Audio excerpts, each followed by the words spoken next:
It's the Progress Pod, a production of the Franklin County Coalition for Progress.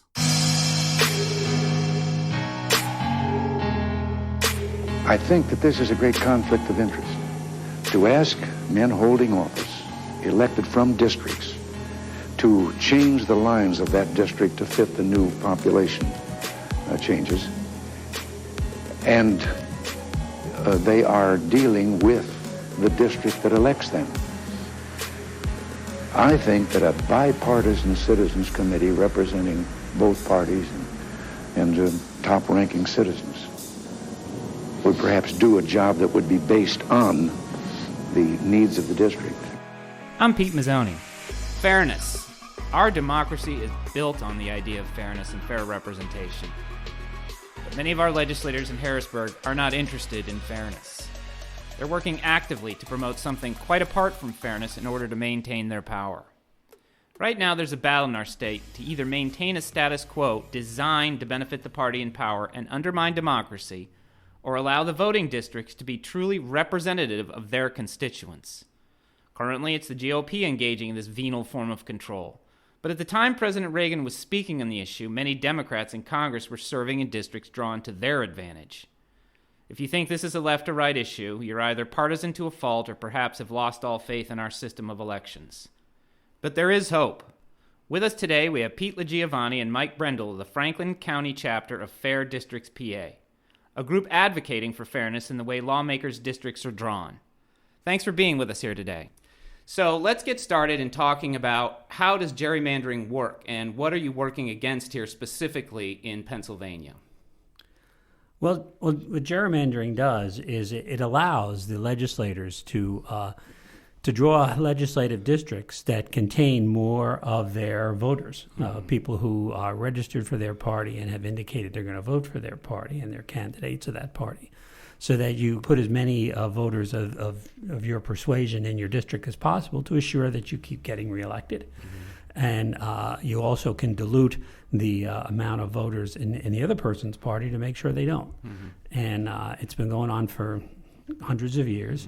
The problem is it's gotten more sophisticated now as computer technology has allowed politicians to be even more sinister, if you will, in how they draw these districts to make sure that they face no real competition.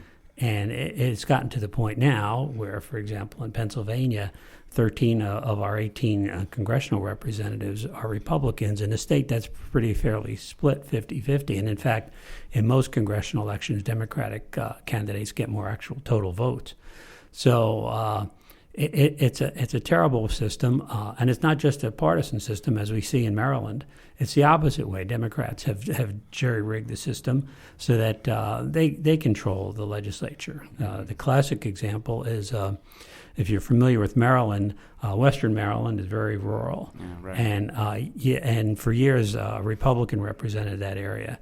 And after the last census, the Democrats in the Maryland legislature gerrymandered that district so that actually an attorney living just outside of Washington, D.C. in Montgomery County represents the people in Western Maryland.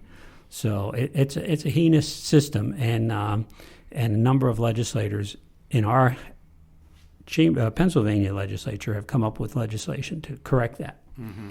The problem is it's not easy to do.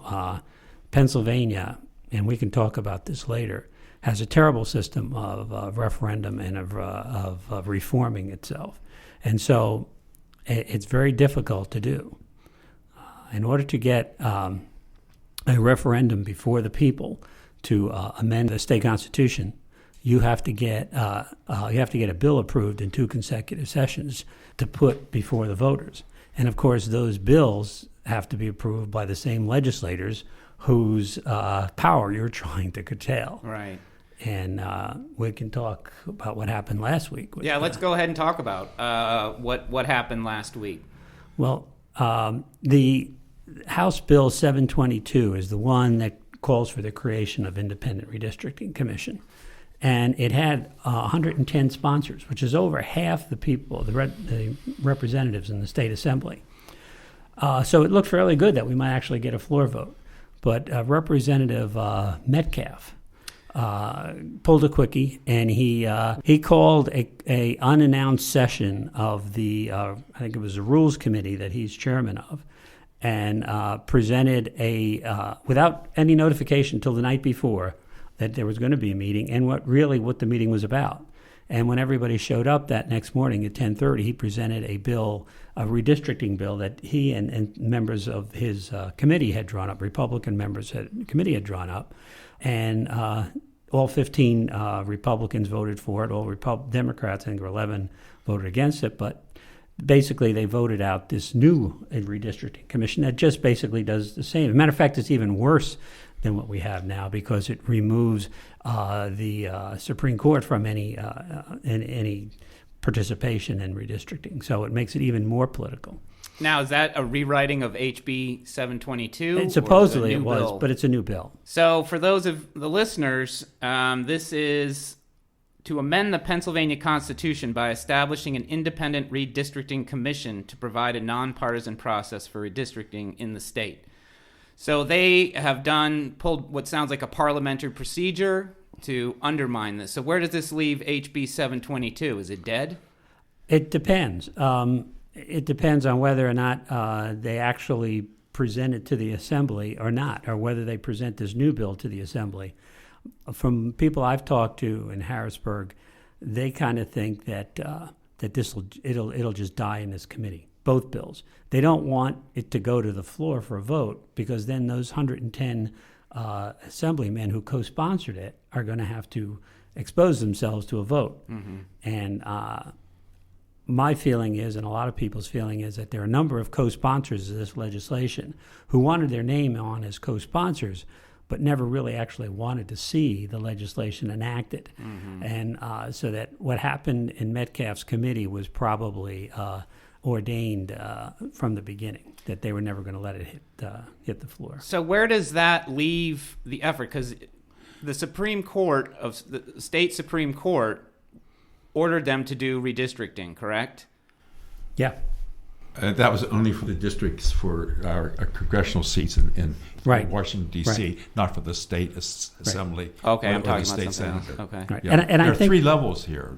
The Schuster's level, the Washington, that's redistricting, and then our representatives to the assembly, and then our senators. Mm-hmm. And so you have 2 sets of rules for them. And the court just is dealing with the House in Washington, D.C. Okay. Federal. Okay. And it's just good for this election, right? Mm-hmm. Right. Mm-hmm. Yeah. And the thing that I think killed HB 722 and might also kill Senate Bill 22 is the fact that they call for not just the congressional redistricting, but also state redistricting. Of course. And I think that's what scares our state legislators more than anything. They would throw their I believe they would throw their federal congressmen under the bus if it was just them. Mm-hmm. But to protect themselves. Now they're motivated. Okay. So what is the balance of power in Harrisburg right now? I mean, how far off are you, this group, or the citizens of getting something done regarding proper redistricting? Well, we have Mr. Fulmer in the Senate promises a fair hearing next week. So we haven't gotten one yet. So that's as far as we've gotten. If that happens this coming week. Now, what is his title there? I don't know what his title is. He's head of the governance committee or something like that. I think something like that. Okay. And that's where the bill in the Senate is being considered. Okay. Okay. So he said we're going to have a fair hearing, but we have about 28 sponsors in the Senate. Is that right at this point? So we don't have a majority in the Senate, and it's bipartisan again, but it's a minority. But the hope is maybe we can get something done in the Senate, and then it goes to the House, mm-hmm. and then they would be forced to put it on the floor. But that we only have 3 months. Yeah, to do it. Has to do by the middle of July, I think. Yeah. Now, how does that deadline come about? It has to be on the ballot in November, and so I think this session ends in July. Right. So it has to be. It's the end of the session. It has to be approved. Okay. Yes. Do you have all the Democrats supporting you, or? No. Interesting. Yeah, there are still some that are holding out. Yeah. But I think the plan is if it never gets to a vote on the floor to make this an issue for voters in November, how does your representative stand on this? And if they don't support it, then vote them out. It's the only way it's going to happen. Yeah. We're having petitions signed in the primary. Okay. Try to push pressure, at this point in everybody. That's one of our strategies of dealing with this at this point. All right. So this hearing you're going to have, what exactly are you presenting? Well, in the Senate, it would be Senate Bill 22, which is identical to House Bill 722, and it calls for the creation of independent redistricting commission. Okay. Yeah. Let's talk about some of the elements within that. This is from Senate Bill 22. Based on statewide voter registration numbers, the Independent Citizens Commission will be comprised of 4 individuals registered with the largest political party in the state, 4 individuals registered with the second largest political party, and 3 individuals with affiliations that are neither of the largest parties. Right. So that's the plan, basically. And now, is this based off the census? Because one thing I looked up 2 different things. I looked up constitutional challenges to redistricting and what they're doing in Arizona. And in Arizona, their independent redistricting commission is based on the census. So that based on the census, they then determine these groups, this 4, 4, and 3. Is there something similar to that happening in Pennsylvania, or are you running it differently? Well, I don't think that's spelled out. No, concretely. But it's pretty obvious. It's the Republicans, the Democrats, and then libertarians or whatever.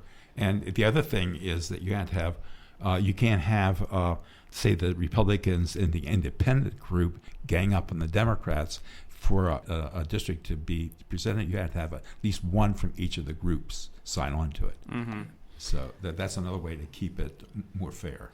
Yeah, and the members of the group will be selected from information that's readily available online. Every voter's registration is online, so it's not hard to run a program to pull off every registered Democrat, every registered Republican, every registered independent or nonpartisan. So that's what they use to draw the districts to begin with, the gerrymander districts to begin with. It's out there. Now, aren't the worst examples of this mainly in the Philadelphia area and the Pittsburgh area? I think the worst was 7, the old congressional 7th district, which was around the Philadelphia area, where they had the goofy kicking Donald cooking Goofy. Right. For the listeners, it does look like Donald kicking Goofy or what have you. It's that contorted. So it's an uphill battle. Yep. All the way. It sounds like you're going to get a hearing, but it sounds like it's going to be more for show than for anything. If you've got some of these Republicans signing on in name, but perhaps not really backing the effort, what's it going to take to move things forward? Anybody who listens to this podcast, anybody who cares about government in Pennsylvania, has got to step out there. The rally we had last week was the largest rally in Harrisburg since the rally to oppose the pay hike, and it's going to take that kind of anger. People are going to have to get that mad about how the system's operated and let their legislators know that they want an independent redistricting commission created. And if that doesn't happen, then these guys will just, and women will just keep going along as they had. Right. And again, as you pointed out, it's both parties are going to do it given the option. So whether you're a citizen of Maryland, Western Maryland, where it's obviously going to be conservative, you're not being represented. Right. The other bad part of it is that I think, it's my personal opinion, it promotes ideological debate. You're not representing people. You get the extremists because you appeal to your extreme base in the primaries. And gerrymandered districts, the gung-ho people come out in the primary, and then you get people elected who can't compromise, and they don't really have a dialogue in solving problems. Right. So you get stalemates year after year after year. Right. This is about a good government. And if you complain about the government, you don't do anything about it, in terms of supporting this, then you're stuck with what you deserve. Right, 100%. Now, about voter turnout in our state, how are we doing? Are we on the national average of somewhat apathetic, or? I think we're worse than the national average, especially in off-year elections. And that's because so many of our legislative districts are unopposed. In the elections, candidates are unopposed, or like we said, the parties have packed them so much that people don't even bother to vote because, for example, in our district, our congressional district, it's going to be very hard to unseat whoever the Republican nominee is. Yes, it would be very hard. But as we now know, there are a lot of people running for office right now. We're going to be having Emily Best in to talk about her run for the state Senate. So hopefully that's going to change and we'll see more names on the ballot. I've lived here for a while, and I do know that to be true. You see one name and then a blank for a write-in, and that's about it. And so they continually get reelected. Let's get into some of these concepts within gerrymandering. Cracking, packing, and sweetheart gerrymandering. What's your definition of cracking? How does that actually work? You have a district that you want to dilute. It's diluting the number of voters for your opposition. Mm-hmm. Okay, if it's relatively competitive, then you redistribute so that you take out your opposition. Right, you crack apart. Mm-hmm. Yeah. Mm-hmm. And then, go ahead. And then the sweetheart is this, I'll redistrict mine so it's Republican, and I'll agree that you get yours as Democratic, and we'll shake it on. And that's to protect against having big primaries, or that, you don't have to spend a lot on your re-election because you don't have much opposition. Okay. And so you're both benefiting. Mm-hmm. You're both insured of getting reelected. So this is sort of an informal handshake for the sweetheart. From what I understand, the classic is Austin, Texas, which has been cracked into like 6 congressional districts. And consequently, Republicans keep getting elected, even though they're the minority in Austin. I want to get into that. This is a big part of this conversation in terms of Democratic turnout versus Republican turnout. So in this state, where are we with Democratic turnout versus Republican turnout? 'Cause I know there are places where there are more Democrats in a district than there are Republicans, but Republicans, because of gerrymandering, are able to maintain control. Well, I mean, if you've ever watched election returns on election night, you always know that when the returns come in, the Democratic candidates, statewide candidates, are always way ahead. And then the results move farther to the west, and eventually the question is whether or not the Democratic candidate is piled up enough votes in the Philadelphia area to withstand what's going to come when you get to the western part of the state. And so that's the way it's always, well, I don't want to say it's always been, but at least in the 40 years I've lived here, it seems to be that way. And so it's a problem, and until Democrats figure out a way to appeal to people in rural areas, and the sad thing is, issues like guns and abortion are paramount. I mean, you could be the second coming of Franklin Roosevelt, but if you don't support guns and oppose abortion, these folks aren't going to vote for you. Yeah, the not single issue voters anymore. It's dual issue voters, but that's it. They're not going to that third issue. Right. Yeah, I would say that from my perspective as a news consumer in this state, I'm not hearing anything from Democrats about gerrymandering or motivating change or anything in that regard. One other thing I want to bring up in terms of gerrymandering that I found very creative: prison-based gerrymandering. This is counting incarcerated people who are not allowed to vote in the district where the prison is located rather than in their home districts. Wow. Ingenuity at work. Yeah. And there's a film about gerrymandering that, there was some state, was it in Wisconsin, where they, the population they have a huge prison there, and the population of the electoral district is very small, and like 90% of that population are prisoners. So they're allowed to get a representative because of that, but the actual number of voters is very small, and they're predominantly of one party. So. And if that doesn't get under your skin about fairness, I don't know what will. I mean, you're immune to it. I think the other thing that happens with gerrymandering, the more you talk about it, I think there's a segment of people that just get turned off. They say, they're all corrupt. What's the point? And then that frightens me when people are turned off of participating. Yeah. Which is the worst case scenario, which is further entrenches the people in power. And what the other thing about the prison thing is that they're moving the prisons away from the cities, okay? And then that gives the rural areas, which are Republican, more power. Okay, so out in Clearfield County, that's where when I first lived, they built a huge prison there, and that really helps that area in terms of the redistricting. And so it gives them more political power, even though those people can't vote and they're not from that area. And then it gets worse because when these women get out and complete their sentences, in a lot of states, they're still not allowed to vote. Right. Now, fortunately, Pennsylvania isn't one, but a lot of states don't allow convicted felons to vote even after they've served their time. They're a permanent second-class citizen. citizen. Yeah, permanent second. Yeah, we love to punish people. We don't like to rehabilitate them. We like to punish them. Yeah. So it sounds like people have got to be. It's an odd kind of motivation, because if you're a Republican right now, you look at the state and Senate and you go, I'm fine with it. But if you're a Democrat, you say no. In Maryland, it's the opposite. So is your message getting out to a bipartisan audience? Is it getting traction, or are people just so deeply entrenched they fall into that position of, well, my team's winning, what do I care? Well, number one, people have to understand, especially Republicans in this area, have to understand that if the system isn't changed, they will lose in 2020 because the Supreme Court is now controlled by Democrats. And the way the system currently works, there are 5 members on the redistricting commission, 2 elected Republicans, 2 elected Democrats, and then they pick a 5th member.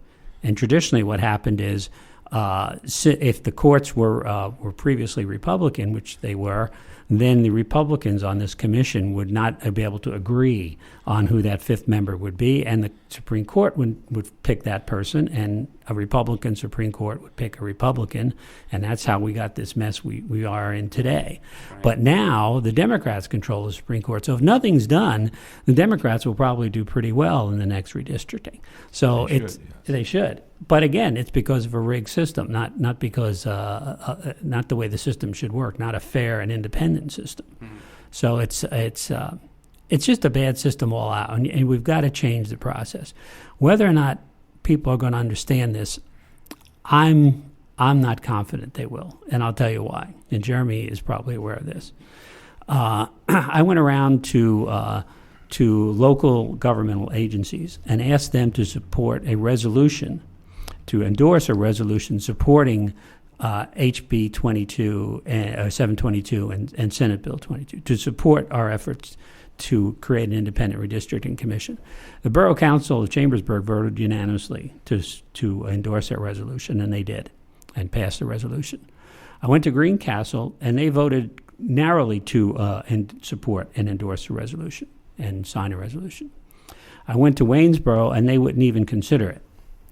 Afterwards, I was told that the reason they wouldn't consider it is because the word was out that this legislation is supported by the League of Women Voters, which it is, and the League of Women Voters, as everybody knows, is just a front for George Soros and the liberal socialist Democrats. You're kidding, right? That's what they told people. And so then I'm losing faith in humanity. So then I went to Mercersburg, and again, the same thing happened. To make it worse, then the Greencastle Borough Council said, wait a minute, we're going to rescind our support. And they did. On a very close vote that was broken by the mayor, they rescinded their earlier support. And George Soros was brought up at that meeting, And George Soros was brought up at that meeting, too. Yes, because this was supported by George Soros money. Right. And so, no, I don't. I was shocked at how quickly the machine, the right-wing disinformation machine, got out there and jumped all over this. I'll jump in here. I was proud to see the Chambersburg Borough Council not go down that road. Right. But we were one of your first presentations. Right. So word got out, I think, after that presentation. Right. And that's when the shenanigans began. Yeah. The Soros story didn't make its way to Chambersburg, I guess. Not right away. It hadn't yet. And this is just asking them to pass a resolution. This is not endorsing. Actual legislative action. No. Just say you support the end of gerrymandering and you support these bills before the legislature, creating an independent redistricting commission. I also went before the township supervisors in Guilford and Green townships, and they didn't want to have anything to do with it. Their supervisors felt that their job is to take care of roads and stuff, and they don't want to get involved. So the issue maybe is a little mundane, in that it doesn't really whip up public sentiment, so that they can do these things. They can rescind these resolutions and be okay with it. How was the turnout for some of these council meetings? Was it sparse or? No, we had pretty good turnouts. The word got out, and we had a lot of our supporters there. But it was horrible. Was it the Greencastle one where they gave me, you get 10 minutes to speak. Mm-hmm. So I had a speech prepared. And without any warning, without saying you have a minute left or anything, they said, that's it. I said, what do you mean? They said, that's it. Your 10 minutes are up. They Sit wouldn't down. let him complete the sentence. Wouldn't let me complete a sentence. Democracy at work. This was at the second presentation, yes, right? the second This is when presentation. you were pleading with them not to rescind. Right. Yeah. So it's sad. It's a state of our politics today. And what really gets me mad is the reason I got involved in this was because I felt that the way things were in Franklin County, any kind of obviously partisan action would get shot down. So let me find something that is bipartisan, nonpartisan. And you can't think of anything that is more nonpartisan. There's no such thing anymore. Right. But it suddenly became one. And once it becomes partisan to these folks, then it's anathema. You're done. Yeah, especially if they can bring up Soros over and over, which is just mind-blowing to me. Yeah. This guy's this catch-all bogeyman who represents all evil in the world. Yeah. And what killed me was they were attacking the League of Women Voters. I mean, please. I mean, this group of women whose main focus is on getting people to vote, encouraging people to vote, and supporting the electoral process. That's their whole reason for being. Right, but we have to be aware at this point that that's not really what they want. With whether it's voter ID or whatever it is, whatever prohibition can be set up is something that the GOP is going to favor. Oh. So someone like the League of Women Voters is almost an enemy. Yeah. Because if enough Democrats get, signed up to vote, they're out. Yeah. It's a sad situation, and my feeling is until the Democratic Party gets their act together and figures out a way to appeal to these folks, overcome their fears and focus on what we're offering, it's going to stay this way. Mm-hmm. All right. Well, any final thoughts you want to share with us? Something motivating? What's coming up? What's next? Well, next week will be the Senate bill, and hopefully we can get that out of committee and onto the floor. I think we might, but long term we have a contest we're promoting, and this is to show you that gerrymandering is not a rocket science. We're taking K through 12 as one group, college through graduate school is another, and then everybody else is in the third group. And there's going to be a $5,000 prize for. We're producing software that anybody can draw their own redistricting map of Pennsylvania. And this is to promote the people that when they say, "Oh, it's a difficult thing," and it is if you want to keep your own people in power, but it's not to create a good map. So we're going to do this. Run this every 6 months until I think 2021. Where do we go to participate in this? Well, we will have it on our Fair Districts website, but it's not out yet. We don't have the software completed. Okay. We had a primitive version shown to us at the rally on Monday. Okay. So you'll be hearing more about it, right, and that'll be $5,000 is not. And if you want to give out the website real quick, where do we go? www.fairdistrictspa.org. Okay. Is it org? Or com? Maybe it's .com. I think it's .com. I'm not sure. I bet either way gets you there. You can just type in Fair Districts PA and you'll get there. I think you will. Right. Yes. Yeah. All right. Well, thank you so much for being here today with this important topic. And I'm going to turn it over to you, Jeremy. Yeah. First up, pardon all the sirens going by. We've got something happening in town today. We have next week Emily Best, like you mentioned before. She's from McConnellsburg. She's running for the 30th Senatorial District. As a Democrat? As a Democrat. It's the seat currently held by John Eichelberger, who's running for Congress. So we look forward to that next week. We'll learn more about her.